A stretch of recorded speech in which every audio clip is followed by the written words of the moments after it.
गन्ना पर्यवेक्षक भर्ती यूपीएससी एग्जाम कृषि संबंधित 10 प्रश्न। जी हाँ, आज की इस वीडियो में मैं आप लोगों के लिए लेकर के आया हूँ गन्ना पर्यवेक्षक भर्ती से संबंधित 10 ऐसे प्रश्न जो आने वाली गन्ना पर्यवेक्षक भर्ती में आपके काम आ सकते हैं और इनमें से कोई ना कोई क्वेश्चन फंस सकता है। तो आप ज़रा ध्यान से इनको पढ़िएगा। मैं यहाँ पर आपको चार ऑप्शन दूंगा साथ में क्वेश्चन के। जो भी ऑप्शन होगा उसका आंसर भी आपको मिल जाएगा, लेकिन आपको कुछ टाइम के लिए गेस करना है एक बार खुद से कि कौन सा आंसर सही हो सकता है। वीडियो पसंद आ जाए तो लाइक कर दीजिए, चैनल पर नए हैं और आगे इस तरह के एपिसोड आपको और भी देखने हैं तो प्लीज़ हमारे यूट्यूब चैनल को सब्सक्राइब कर लीजिए। वीडियो के नीचे आपको लाल रंग का सब्सक्राइब का बटन दिख रहा होगा और नोटिफिकेशन बेल पाने के लिए नोटिफिकेशन के बेल को भी दबा दीजिएगा। तो चलिए हम शुरुआत करते हैं। पहला हमारा जो प्रश्न है कृषि विपणन के अंतर्गत शामिल किया जाता है फसल कटाई को, ग्रेडिंग तथा पैकिंग को, या वितरण तथा विक्रय को, और चौथा है उपरोक्त सभी। तो इसका हम आंसर देख लेते हैं। उपरोक्त सभी तो कृषि विपणन के अंतर्गत फसल कटाई, ग्रेडिंग तथा पैकिंग, वितरण तथा विक्रय मतलब सब कुछ यहाँ पर शामिल किया जाता है। इसी क्रम में बढ़ते हैं अगले प्रश्न की तरफ। जब कई किसान मिलकर अपने उत्पाद के विक्रय के लिए सामूहिक प्रयास करते हैं तो उसे क्या कहा जाता है? इसका जो पहला प्रश्न का ऑप्शन है वो है व्यक्तिगत विपणन, या सरकारी विपणन, या सहकारी विपणन, या उपरोक्त में से कोई नहीं। तो चार ऑप्शन है, इनमें से कौन सा ऑप्शन सही हो सकता है? तो उसका हम उत्तर भी जान लेते हैं। तो इसका उत्तर है सहकारी विपणन। अगले प्रश्न की तरफ बढ़ते हैं। अगला प्रश्न है राष्ट्रीय कृषि सहकारी विपणन संघ नाफेड की स्थापना कब की गई थी? इसका पहला ऑप्शन है 1988 में, दूसरा ऑप्शन है 1978 में, तीसरा ऑप्शन है 1968 में, या चौथा ऑप्शन है 1958 में। तो इसके हम उत्तर भी जान लेते हैं। इसका उत्तर है 1958 में। राष्ट्रीय कृषि सहकारी विपणन संघ नाफेड की स्थापना 1958 में की गई थी। बढ़ते हैं अगले प्रश्न की तरफ। अगला हमारा प्रश्न है नेफेड का मुख्य कार्य क्या है? चलिए इसका हम पहला विकल्प देखते हैं। पहला विकल्प ही है सभी विकल्प, तो क्या सभी विकल्प सही होंगे? तो अगला हम दूसरा विकल्प देखते हैं।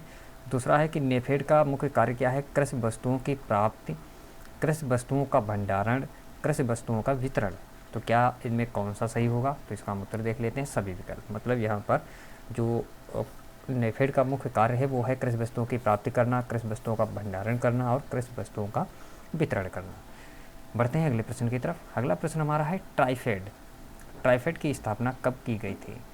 पहला ऑप्शन है 1987 में, 1997 में, 2001 में, या 2010 में। तो इसका हम उत्तर भी देख लेते हैं। इसका उत्तर है 1987। ट्राइफेड की स्थापना 1987 ईस्वी में की गई थी। ये आपको ध्यान करके रखना है। अगले प्रश्न की तरफ बढ़ते हैं। अगला प्रश्न है जिला स्तर पर कार्यरत सहकारी विपणन समिति को क्या कहा जाता है? जो जिला स्तर पर कार्यरत सहकारी विपणन समिति होती है उसे क्या कहा जाता है? राज्य सहकारी समिति, केंद्रीय सहकारी समिति, या प्राथमिक सहकारी समिति, या उपरोक्त में से कोई नहीं। तो इसका हम उत्तर देख लेते हैं।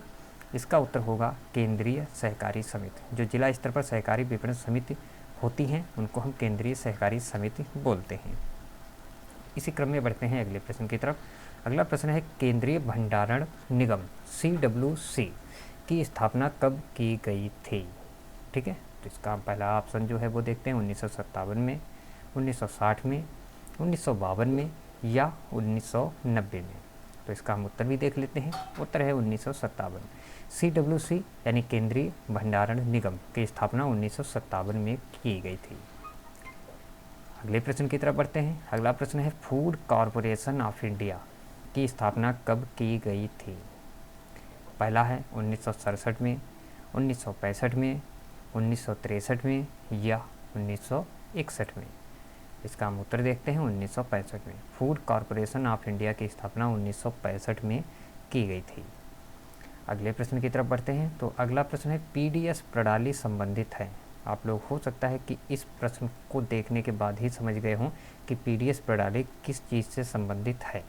अगर नहीं पता है तो चलिए हम आगे ऑप्शन दिखा देते हैं। ऑप्शन है खाद्यान्नों के वितरण से, कृषि के उत्पादों से, कृषि में नवीन तकनीक के प्रयोग से, या पशुपालन में सुधार से। तो इसका जो उत्तर होगा वो है खाद्यान्नों के वितरण से। PDS प्रणाली के अंतर्गत गरीबों को मुफ्त खाद्यान्न वितरण किया जाता है।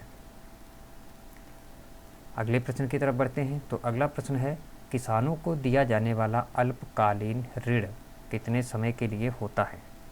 तो इसका पहले आप पढ़ लीजिए एक बार फिर से। किसानों को दिया जाने वाला अल्पकालीन ऋण कितने समय के लिए होता है?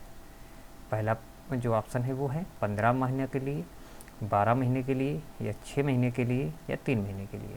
तो इसका उत्तर हम देख लेते हैं। जो अल्पकालीन ऋण किसानों को दिया जाता है वो दिया जाता है 15 महीने के लिए। ठीक है, 15 महीने के लिए दिया जाता है। तो दोस्तों आज के इस वीडियो में इतने ही हमारे पास प्रश्न थे, जो कि 10 प्रश्न टोटल हैं। अब इनमें से अगर कोई भी प्रश्न आपको ज़्यादा सटीक लगा है तो उसको आप कमेंट में बता सकते हैं कि कौन से नंबर का प्रश्न आपको सही लगा। और इसी तरह के वीडियो आगे भी देखने के लिए चैनल को सब्सक्राइब करके नोटिफिकेशन के बिल को दबा लीजिएगा। वीडियो को लाइक कर दीजिए। मिलते हैं अगले वीडियो में इस तरह की एक नई जानकारी के साथ, नए वीडियो के साथ। धन्यवाद।